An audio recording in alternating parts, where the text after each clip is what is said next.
ಸುಜ್ಞಾನ YouTube ಚಾನಲ್ಗೆ ಸ್ವಾಗತ.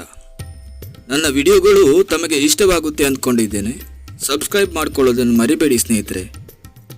ಈ ವಿಡಿಯೋದಲ್ಲಿ ಉಪನಯನ ಸಂಸ್ಕಾರದ ಬಗ್ಗೆ ಹೇಳಲಿಕ್ಕಿದ್ದೇನೆ. ಬೆಲ್ ಐಕಾನ್ ಪ್ರೆಸ್ ಮಾಡಿ ಒಂದು ಲೈಕ್ ಕೊಡಿ ಸ್ನೇಹಿತರೆ. ದೈವ ತತ್ವ ಎನ್ನುವುದು ಮಿತಿ ಇಲ್ಲದ ವಿಶಾಲ. ಇದನ್ನರಿಯಲು ಅಂತರ್ಚಕ್ಷುವಿನ ಅವಶ್ಯಕತೆ ಇರುತ್ತೆ. ಅಂತರ್ದೃಷ್ಟಿಗೆ ಆಧ್ಯಾತ್ಮವಾದ ತೋರ್ಗಣ್ಣನ್ನು ಕೊಡುವ, ಪ್ರಕೃತಿ ಸಹಜ ಜೀವಕ್ಕೆ ಸತ್ಯಸ್ಯ ಸತ್ಯ ಅನ್ವೇಷಣೆಗೆ ಅಧಿಕಾರ ಕೊಡುವ, ಸರ್ವಜ್ಞ ಸರ್ವವ್ಯಾಪಿಯಾದ ದಿವ್ಯ ವಿಶ್ವಪ್ರಜ್ಞೆ ದಿವ್ಯ ವಿಶ್ವಶಕ್ತಿಯ ದಿವ್ಯ ಸೂತ್ರದ ಕಡೆಗೆ ಕೊಂಡೊಯ್ಯುವ ಮಾರ್ಗ ತೋರುವ ಪ್ರಕರಣ ಈ ಉಪನಯನ ಸಂಸ್ಕಾರ. ಜಗತ್ತಿನಲ್ಲಿರುವ ಜೀವಕೋಟಿಗಳೆಲ್ಲ ಸುಖಾಪೇಕ್ಷೆಗಳೇ. ಲೌಕಿಕ ಸುಖಾಪೇಕ್ಷೆಯಲ್ಲಿ ಅರ್ಥ ಕಾಮ ಇವೆರಡೂ ಮುಖ್ಯ ವಿಚಾರ. ಆದರೆ ಅಲೌಕಿಕ ಸಾಧನೆಗೆ ಧರ್ಮ ಮೋಕ್ಷ ಇವೆರಡೂ ಪ್ರಮುಖ ವಿಚಾರ. ಪುರುಷಾರ್ಥ ಸಾಧನೆಯಲ್ಲಿ ಇವೆರಡನ್ನು ಬಿಡಲಾಗುವುದೇ ಇಲ್ಲ. ಮನುಷ್ಯನು ಯಾವ್ಯಾವ ಆಸೆಗಳನ್ನು ಇಟ್ಟುಕೊಂಡಿರುತ್ತಾನೋ, ಯಾವ್ಯಾವ ಉದ್ದೇಶಗಳನ್ನು ಇಟ್ಟುಕೊಂಡಿರುತ್ತಾನೋ, ಇವುಗಳ ಈಡೇರಿಕೆಗೆ ಪ್ರಯತ್ನ ಪಡುತ್ತಾನೋ, ಈ ಅಭಿಲಾಷೆಗಳನ್ನು ಚತುರ್ವಿಧ ಪುರುಷಾರ್ಥಗಳು ಎಂದು ಕರೆದರು. ಧರ್ಮ ಅರ್ಥ ಕಾಮ ಮೋಕ್ಷ ಇವುಗಳ ಸಾಧನೆ. ಮನುಷ್ಯನು ಬದುಕಬೇಕು. ಈ ಬದುಕಿಗಾಗಿ ಹಣ ಬೇಕು. ಹಣ ಸಂಪಾದನೆಗೆ ಆಸೆ ಇರಬೇಕು. ಧನ ಮತ್ತು ಕಾಮ ಪ್ರಕೃತಿಯ ಪ್ರೇರಣೆಯಿಂದ ಹುಟ್ಟಿದವು. ಧರ್ಮ ಮತ್ತು ಮೋಕ್ಷ ಹಾಗಲ್ಲ, ವಿವೇಕದಿಂದ ಸಿದ್ಧಿಸುವಂತಹದ್ದು. ಇಲ್ಲಿ ನಾವು ಅವಶ್ಯವಾಗಿ ತಿಳಿದುಕೊಳ್ಳಬೇಕಾದದ್ದು ಮನುಷ್ಯನ ಸ್ವಭಾವ ರಚನೆ. ನಮ್ಮೊಳಗೆ ಸತ್ವ ರಜ ತಮೋ ಗುಣಗಳು ಸರಿಸಮಾನವಾಗಿ ಬೆರೆತುಕೊಂಡಿದೆ. ಮನುಷ್ಯನ ಉದ್ದೇಶವು ಧರ್ಮದ ಹಲವಾರು ರೂಪಗಳಲ್ಲಿ ಎಂತಹ ಧರ್ಮದ ಕಡೆಗೆ ತಿರುಗುತ್ತದೆ ಎನ್ನುವುದರ ಮೇಲೆ ಧರ್ಮದ ಪರಿಣಾಮ ಬೀರುತ್ತದೆ. ಈ ತ್ರಿಗುಣ ತತ್ವಗಳ ಬಲಾಬಲಗಳ ಆಧಾರದ ಮೇಲಿಂದ ಮನುಷ್ಯನ ಕಾಮ ಪ್ರವೃತ್ತಿ ಅರ್ಥ ಪ್ರವೃತ್ತಿಗಳು ಅರಿವಿಗೆ ಬರುತ್ತೆ. ಮನುಷ್ಯನ ಪ್ರವೃತ್ತಿಗಳಿಂದ ಧರ್ಮಾಧರ್ಮಗಳು ಅರಿವಿಗೆ ಬರುತ್ತೆ.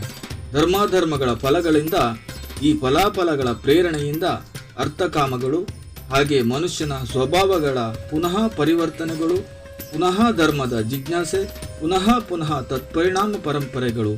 ಇದು ಜೀವನವಾಗಿ ಜೀವಕ್ಕೆ ಹೇಗೆ ಬೇಕು ಹಾಗೆ ಬದುಕುವ ಮಾರ್ಗ ಕಲ್ಪಿಸುವ ಸಂಸ್ಕಾರವೇ ಉಪನಯನ ಸಂಸ್ಕಾರ. ಬಾಲಕನು ಉಪನಯನದ ಮೊದಲು ಹೇಗೆ ಬೇಕಾದರೂ ವರ್ತಿಸಬಹುದು. ಅವನಿಗೆ ಯಾವ ಬಂಧನಗಳೂ ಇರುವುದಿಲ್ಲ. ಉಪನಯನ ಆಗಿರುವವನನ್ನು ಉಪನೀತ ಅಂತ ಕರೆಯುತ್ತಾರೆ.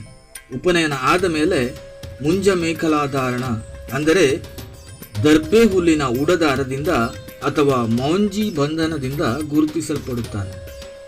ಉಪನಯನ ಆದ ಮೇಲೆ ಬ್ರಹ್ಮಜ್ಞಾನ ಅರಿಯಲು ಅರ್ಹನಾಗುತ್ತಾನೆ.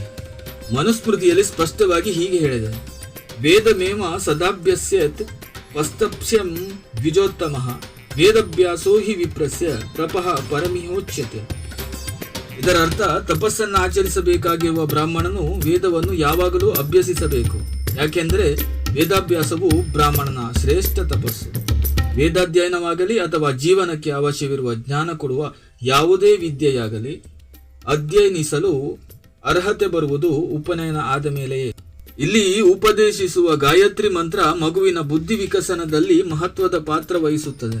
ಮನುಸ್ಮೃತಿಯ ಇನ್ನೊಂದು ಶ್ಲೋಕ ಹೀಗೆ ಹೇಳುತ್ತದೆ: ಕ್ರತೋಪನಯನ ಶಾಸ್ಯ ವ್ರತಾದೇಶ ನಮಿಷ್ಯತೆ ಬ್ರಾಹ್ಮಣೋ ಗ್ರಹಣಂ ಚೈವ ಕ್ರಮೇಣ ವಿಧಿಪೂರ್ವಕಂ. ಉಪನಯನದ ಬಳಿಕ ವ್ರತವಿದೆ, ವೇದಾಧ್ಯಯನವಿದೆ. ಎಂತಹ ಬುದ್ಧಿಶಾಲಿಯಾದರೂ ಯಾವುದನ್ನು ಮಾಡತಕ್ಕದ್ದು ಯಾವುದನ್ನು ಮಾಡತಕ್ಕದ್ದಲ್ಲ ಎಂಬ ವಿಷಯದಲ್ಲಿ ಎಡವುತ್ತಾನೆ. ಮನುಷ್ಯನ ಜೀವನದಲ್ಲಿ ಕಾಮಕ್ಕೆ ಒಂದು ಅಸ್ತಿತ್ವವಿದೆ, ಅರ್ಥಕ್ಕೆ ಒಂದು ಅಸ್ತಿತ್ವವಿದೆ, ಧರ್ಮಕ್ಕೆ ಒಂದು ಅಸ್ತಿತ್ವವಿದೆ, ಮೋಕ್ಷಕ್ಕೆ ಒಂದು ಅಸ್ತಿತ್ವವಿದೆ.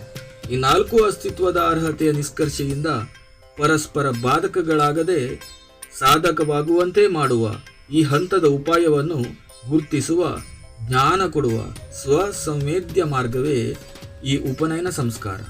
ಮಗುವು ವ್ರತಸ್ಥ ವೃತ್ತಿಗಿಳಿದು ಜೀವನಕ್ಕೆ ಅವಶ್ಯವಿರುವ ಜ್ಞಾನವನ್ನು ಪಡೆದುಕೊಳ್ಳಲಿ ಎಂದು ಈ ಉಪನಯನ ವಿಧಿಯನ್ನು ಸಂಸ್ಕಾರ ರೂಪವಾಗಿ ರೂಢಿಗೆ ತಂದರು. ಉಪನಯನ ಎಂದರೆ ಆಚಾರ್ಯನ ಸಮೀಪಕ್ಕೆ ಒಯ್ಯುವುದು. ಇದು ಅಂಗಕರ್ಮ. ಗಾಯತ್ರಿ ಮಂತ್ರ ಉಪದೇಶವು ಪ್ರಧಾನ ಕರ್ಮ. ಹೀಗೆ ಅಂಗ ಪ್ರಧಾನ ಕರ್ಮಾತ್ಮಕವಾದ ಕರ್ಮ ವಿಶೇಷಕ್ಕೆ ಉಪನಯನ ಎನ್ನುತ್ತಾರೆ. ಹುಟ್ಟಿದಾಕ್ಷಣದಿಂದ ಕೇವಲ ಬ್ರಾಹ್ಮಣ ಮಗುವಿಗೆ ಬ್ರಾಹ್ಮಣ ವರ್ಣ ಮಾತ್ರ ಲಭ್ಯವಾಗುತ್ತದೆ, ಅಥವಾ ಕ್ಷತ್ರಿಯ ಮಗುವಿಗೆ ಕ್ಷತ್ರಿಯ ವರ್ಣ ಮಾತ್ರ ಲಭ್ಯವಾಗುತ್ತದೆ, ಅಥವಾ ವೈಶ್ಯನಿಗೆ ವೈಶ್ಯ ವರ್ಣವಷ್ಟೇ ಲಭ್ಯವಾಗುತ್ತದೆ. ಆತನು ದ್ವಿಜನೆನಿಸುವುದಿಲ್ಲ. ಉಪನಯನ ಸಂಸ್ಕಾರದಿಂದ ಮಗುವಿಗೆ ದ್ವಿಜತ್ವವು ಬರುತ್ತದೆ. ದ್ವಿ ಎಂದರೆ ಎರಡು, ಜ ಎಂದರೆ ಜನ್ಮ. ಉಪನಯನ ಸಂಸ್ಕಾರದಿಂದ ಮಗುವು ಒಂದು ವಿಧದಲ್ಲಿ ಎರಡನೇ ಜನ್ಮ ತಳೆದಂತಾಗುತ್ತದೆ. ಈ ತರಹ ಎರಡನೇ ಜನ್ಮವು ಬ್ರಹ್ಮ ಜನ್ಮವೆನಿಸುತ್ತದೆ. ದ್ವಿಜನು ವಿದ್ಯಾ ನೈಪುಣ್ಯತೆ ಪಡೆದು ವಿಪ್ರನಾಗುತ್ತಾನೆ. ಈ 3 ಗುಣಗಳಿಂದ ಕೂಡಿದವನನ್ನು ಶ್ರೋತ್ರಿಯ ಎನ್ನುತ್ತಾರೆ. ಉಪನಯನ ಕರ್ತೃವು ಅಧಿಕಾರ ಸಿದ್ಧಿಗಾಗಿ 12,000 ಗಾಯತ್ರಿ ಜಪ ಮಾಡುತ್ತಾರೆ. ಕೆಲವರು 1,012 ಗಾಯತ್ರಿ ಜಪ ಮಾಡಿ ಮುಗಿಸುತ್ತಾರೆ.